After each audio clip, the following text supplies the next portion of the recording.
Assalamualaikum warahmatullahi wabarakatuh. Perkenalkan, nama saya Berliani Ramanda dari Akuntansi Perpajakan 3B dengan NPM 217555040. Di sini saya akan menjelaskan tentang laporan arus kas, yaitu tentang pengertian arus kas sendiri, tujuan, fungsi, dan penyajian laporan arus kasnya.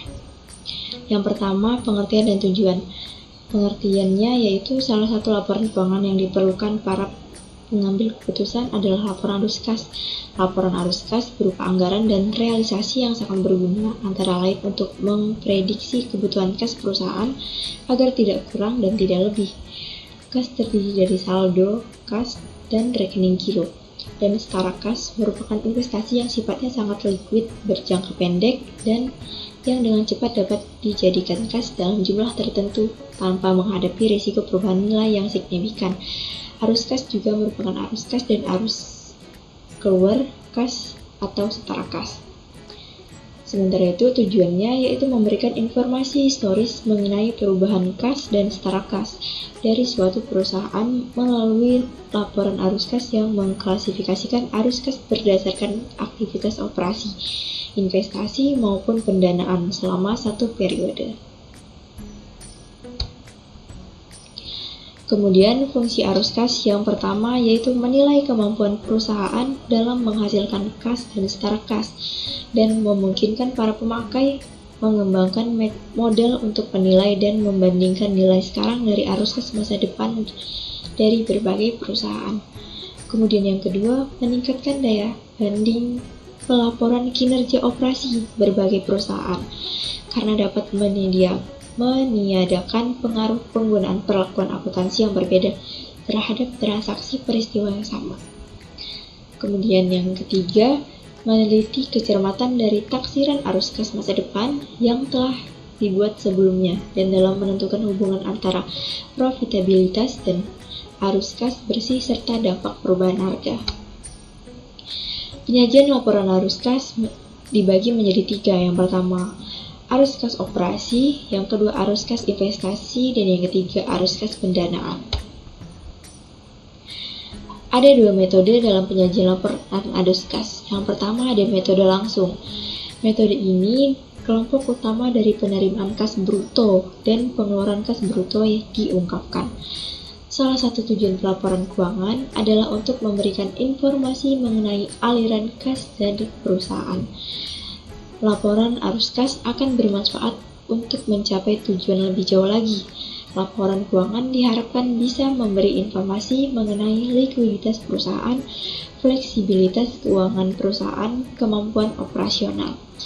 Kemudian metode tidak langsung, yaitu metode ini laba atau rugi bersih disesuaikan dengan mengoreksi pengaruh dari transaksi bukan kas, penangguhan atau akrual dari penerimaan atau pembayaran kas untuk operasi di masa lalu dan masa depan, dan unsur penghasilan atau beban yang berkaitan dengan arus kas investasi atau pendanaan. Penggolongan kas dalam arus kas. Dalam arus kas operasi, yang pertama ada pendapatan dan beban yang tidak melibatkan arus kas masuk atau arus kas keluar.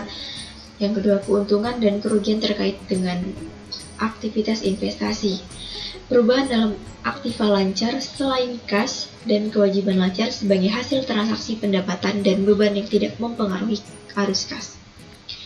Arus kas masuk lainnya yang berasal dari kegiatan operasional, yaitu ada penerimaan dari pelanggan, penerimaan dari piutang bunga, penerimaan dari dividen, penerimaan refund dari supplier. Arus kas keluar misalnya berasal dari kas yang dibayarkan untuk pembelian barang dan jasa yang akan dijual, bunga yang dibayar atas utang perusahaan, pembayaran pajak penghasilan, pembayaran gaji.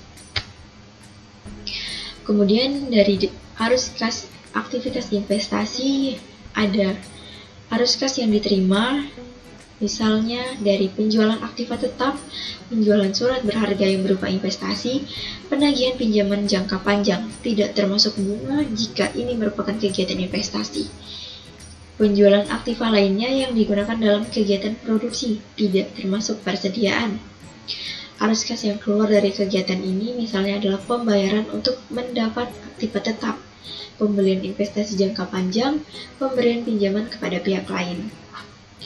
Kemudian yang ketiga, arus kas dari aktivitas pendanaan, yaitu berupa pengeluaran saham, pengeluaran wesel, penjualan obligasi, pengeluaran surat utang hipotek, dan lain-lain. Arus kas keluarnya misalnya pembayaran dividen dan pembagian lainnya yang diberikan kepada pemilik, pembelian saham pemilik, pembayaran untuk utang pokok dana yang dipinjam. Ini tidak termasuk bunga karena dianggap sebagai kegiatan operasi. Kemudian ada langkah-langkah penyusunan arus kas.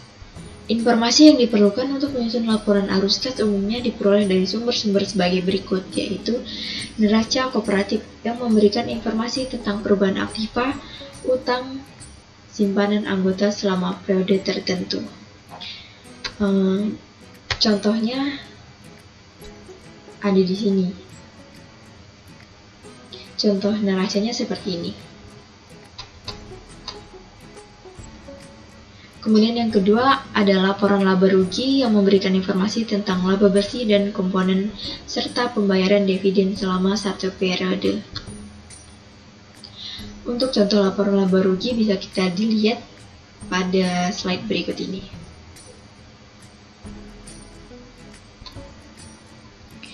Kemudian yang ketiga ada informasi pendukung yang diperoleh dari hasil analisis perubahan rekening neraca yang memberikan informasi tentang sebab-sebab perusahaan kas dan setara kas.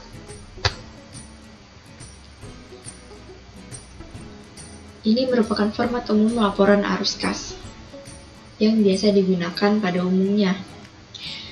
Untuk menyusun laporan arus kas diperlukan yang pertama, laporan laba rugi lengkap. Sebaiknya laporan laba rugi ini juga menjelaskan berbagai transaksi penting yang diperlukan dalam analisis arus kas. Yang kedua, neraca perbandingan dapat kita ketahui. Untuk laporan baru yang belum ada laporan perbandingan dianggap neraca dua periode. Hitungan perubahan naik turun antara dua periode tersebut. Pertambahan aset dicatat sebelah debit dan dianggap sebagai penggunaan dana kas atau arus kas keluar. Sebaiknya penurunan aset dianggap sebagai penerimaan dana atau arus kas keluar. Sebaliknya penurunan aset dianggap sebagai penerimaan dana atau arus kas masuk. Kemudian pertambahan utang dan modal dicatat di sebelah kredit dan dianggap sebagai pertambahan dana atau arus kas masuk. Sebaliknya penurunan dana atau arus kas keluar. Kemudian yang keempat, perubahan pada nomor 3 di atas adalah perubahan bersih. Dalam mengetahui lebih lanjut arus kas dana ini, kita harus melakukan analisa terhadap perkiraan dana dan berubah itu yang menggambarkan berbagai jenis transaksi dan kejadian yang mempengaruhi dana kas baik langsung maupun tidak langsung. Analisis ini akan memberikan penjelasan tentang penyebab terjadinya transaksi dana. Kemudian yang kelima, hasil analisis ini dapat dijadikan sebagai dasar dalam melakukan pengelompokan dana, kemudian disajikan laporan arus kas dana baik berupa kas atau dana dalam arti modal kerja. Perbedaan antara analisis arus kas dengan analisis arus dana sebenarnya hanya terletak pada perkiraan yang dianalisis. Dalam analisis arus kas dana, kita harus mendefinisikan pengertian dana. Yang dimaksud dengan dana itu biasanya adalah aktiva cepat dan modal kerja bersih atau aktiva lancar yang dikurangi utang lancar. Sekian presentasi dari saya. Mohon maaf bila ada salah kata atau salah dalam penyebutan. Saya akhiri. Wassalamualaikum warahmatullahi wabarakatuh.